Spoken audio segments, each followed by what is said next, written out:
Hey everyone, and welcome back to another video. And in this video, I'm going to show you how to change your business email on QuickBooks.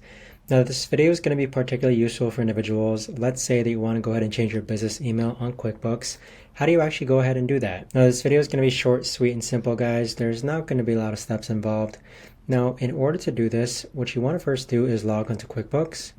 Then on the upper right hand corner, you want to click on this gear icon. Once you click on this gear icon, you want to click on Account and Settings. And then from here, you're going to see an option to edit your business name, your business email, your business phone number, or your EIN or SSN.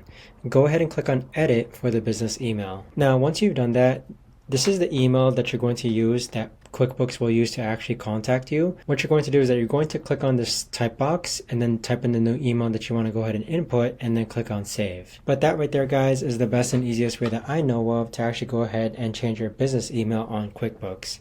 If you guys know of a better or easier way to actually do this, let me know in the comments down below. I would love to know. Thanks so much for watching, everyone, and I'll see you guys all in the next video.